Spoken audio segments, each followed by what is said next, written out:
जब हम अपनी सैलरी लेकर घर आते हैं तो हम उसे अलग अलग हिस्सों में बांटते हैं और हम ये तय करते हैं कि हमें कहाँ कितने पैसे खर्च करते हैं और इसी को तो बजटिंग कहते हैं। दोस्तों, ये बजटिंग करना इतना ज़रूरी है क्योंकि इससे हम अपने आज को नहीं सुधार रहे हैं, हम अपने भविष्य की ज़रूरतों को भी पूरा कर रहे हैं।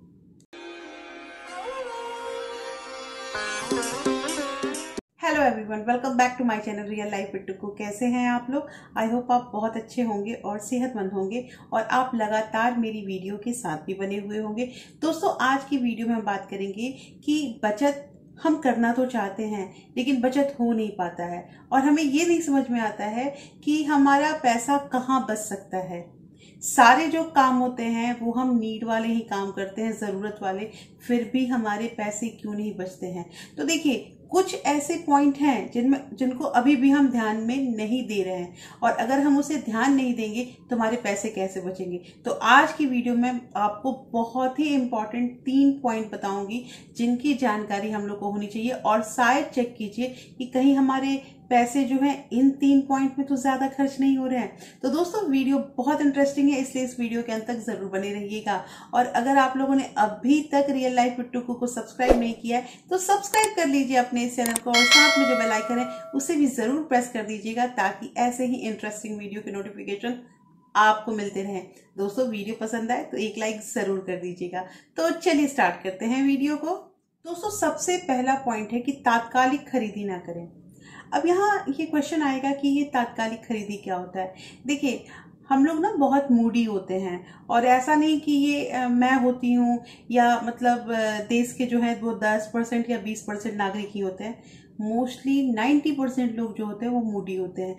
मूडी लोग क्या करते हैं ना कि जब जिस चीज़ की ज़रूरत होती है ना, तुरंत उसी चीज़ को उसको तुरंत परचेज कर लेते हैं। और आजकल आप लोग अच्छी तरह से समझते हैं कि परचेजिंग कितनी इजी हो गई है। ऑनलाइन होने की वजह से हम एक क्लिक करते हैं और हमारे घर में वो सामान आ जाता है। लेकिन दोस्तों, ये जो तात्कालिक खरीदी करते हैं ना, इससे हमेशा लॉस होता है। अभी लॉस कैसे होता है कि हमारा जब मूड हुआ हमने उस चीज को परचेज कर लिया, बाद में जब हम ठीक हो रहे हैं और हमें फील हो रहा है कि अरे इसकी तो कोई जरूरत नहीं थी, शायद इसका काम इस दूसरे चीज से निकल जाता जो पहले से घर में मौजूद थी, तो यहाँ हम गिल्ट फील करते हैं, हमें दुख होता है कि यहाँ हमारे पैसे बच सकते थे। तो दोस्तों, यहाँ पे ये चीज है कि आप किसी के बहकावे में ना आए और तुरंत जो डिसीजन लेने वाली जो आदत होती है उस पर थोड़ा सा कंट्रोल कीजिए।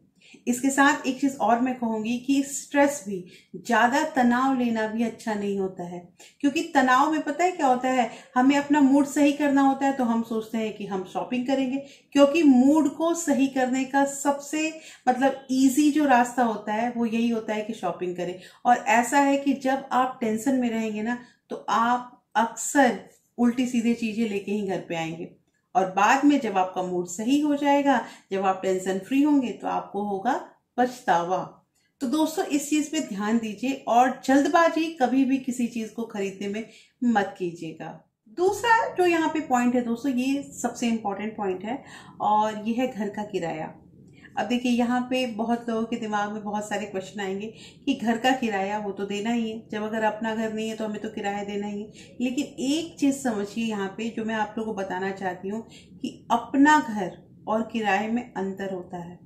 दोस्तों, अंतर ये होता है ना कि किराए में आप कितना भी रेंट दे दें वो आपका कभी भी अपना नहीं होगा। और ऐसा नहीं है, मैं भी 10 साल तक अपना मतलब किराए पे ही रही हूँ, इसलिए मुझे पता है कि किराए पे रहने का जो मर्म होता है, जो दर्द होता है, वो कितना ज्यादा होता है। तो यहाँ पे ये चीज कहना है ना कि किराए के घर में मैंने बहुत लोगों को देखा है कि बड़े बड़े सोसाइटी में या ऐसे एक्सपेंसिव जगह पे रेंट पे रहते हैं लोग, क्योंकि उनको लगता है कि हमारी लाइफ स्टाइल जो है यहीं पे मैनेज हो सकती है, हम अपने आप को मेंटेन करके यहीं पे रह सकते हैं। लेकिन ये सब फिजूल की बातें होती हैं। हमेशा अगर आपका घर किराए का है तो आप सोचिए कि जहां सस्ता किराया होता है वहां पे घर लेने की कोशिश कीजिए। घर उस इलाके में लेने की कोशिश कीजिए जहां आपको थोड़ा किराया जो होता है, रेंट जो होता है, वो किफायती पड़े। अब यहाँ पे मैं ये आपको नहीं कर रही हूँ कि आप कॉम्प्रोमाइज कीजिए अपने लाइफस्टाइल में, वहां भी आप देखोगे तो आपको इलाका सस्ता है लेकिन घर वहां पे अच्छे अच्छे मिल जाते हैं। लेकिन करना पड़ता है क्या, थोड़ा सा मेहनत सर्च करने में, घर खोजना कितना तकलीफ वाला होता है ना, ये सारा काम मैंने कर रखा है, इसलिए मुझे पता है कि इसका मर्म क्या होता है। साथ के साथ दोस्तों एक चीज और इसमें मुझे ऐड करना है कि जैसे मान लीजिए अगर आपका ऑफिस आप किराए पे रहते हैं ना, तो आप कोशिश कीजिए कि आप अपने ऑफिस के नजदीक ही घर लें। आपके बच्चे जो हैं वो भी नजदीक में ही, आपके घर के नजदीक में स्कूल में ही पढ़े। इससे क्या होता है ना, इससे दो फायदे होंगे। फायदा ये होगा कि हमारा जो ट्रांसपोर्टिंग पे जो खर्चा है वो बच जाएगा। ट्रांसपोर्ट पे बहुत पैसे खर्च होते हैं, और बच्चों के जैसे बस वगैरह के या वैन के जो खर्च होते हैं, इसके अलावा ऑफिस पे जाने का एक खर्चा होता है। तो अगर आपको पेट्रोल का और ट्रांसपोर्टिंग का खर्चा बचाना है तो आप घर के किराए को लेने में थोड़ा सा समझदारी कीजिए। समझदारी क्या करना है ये आप समझ रहे हैं कि थोड़ा सा घर हमें किफायती वाला ढूंढना है, और जहां हमारा ऑफिस है, जहां हमारे बच्चे का स्कूल है, वहीं पे हम घर लेने की कोशिश करेंगे। तीसरा जो यहाँ पे पॉइंट है दोस्तों, ये पता हम लोग सबको होना चाहिए कि आप जिस इलाके में रहते हैं ना, उस इलाके का एक सस्ता मार्केट जो होता है ना, वो हमें पता होना ही चाहिए। देखिए अब ऐसा होता है ना कि जब हम एक शहर से दूसरे शहर में शिफ्ट करते हैं ना, तो ये हमारे लिए बहुत डिफिकल्ट होता है पता करना कि कहाँ किस मार्केट में क्या चीज़ मिलता है और क्या चीज़ सस्ता मिलता है, या मतलब हमारा हर एक जो चीज़ है वो कहाँ मिलेगा। ये सर्च करना ना, मार्केट सर्च करना, ये काफ़ी मतलब मुश्किल का काम होता है। और इससे भी मैं गुजर चुकी हूँ। जब मैं दूसरे शहर में मैंने शिफ्ट किया था अभी 3 साल पहले, तो मुझे काफ़ी दिक्कत हुई थी। दिक्कत ये हुई थी कि मुझे इवन तो ये भी नहीं पता था ना, मैं सोचती थी कि जैसे जहां मैं पहले रहती थी वहां पर डे मंडी लगती थी, मतलब सब्जी के लिए, तो वो बहुत इजी होता था। मैं आराम से मतलब जब जिस चीज की जरूरत है ना आप जाके लेकर आ सकते हैं। लेकिन जब मैं यहाँ शिफ्ट हुई जो नए शहर में, तो मैंने ये चीज देखा कि यहाँ मंडी जो है वो रोज नहीं लगती है, और यहाँ पे ना एक पर्टिकुलर डे होता था कि इस डे में इस जगह पे एक पर्टिकुलर जगह पे आज मंडी लगी हुई है। और हमें यही नहीं पता होता था ना कि कहाँ है, पहले तो जगह ही नहीं पता होते थे कि ये जो एक दो एड्रेस बताया जाता है ये कहाँ कहाँ है। तो हम बहुत मतलब मुश्किल से गूगल वगैरह से वो मैप लगा के और तब वहां तक पहुंचते थे। लेकिन अब ये नहीं पता होता था कि किस डे में कहाँ किस जगह पे मंडी लगती है या दुकान लगता है। ये बड़ा डिफिकल्ट था हमारे लिए। लेकिन धीरे धीरे करते करते जब एक दो लोगों से बात हुई, जान पहचान हुआ, तो हमें पता चलने लगा कि कहाँ क्या मार्केट है। क्योंकि पता है स्टार्टिंग में लगभग मतलब 1 महीना, हाँ 1 महीना मान के चलिए, 1 महीना मुझे दुकान के बारे में कोई नॉलेज नहीं था।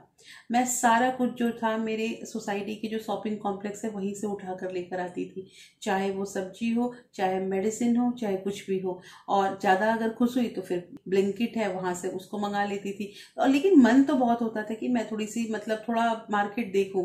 तो इवन दो मुझे कुछ भी नहीं पता था, मुझे बच्चों के बैग लेने थे, स्कूल बैग, वो भी मैंने शॉपिंग कॉम्प्लेक्स से ली, और वो मुझे बहुत महंगा पड़ा।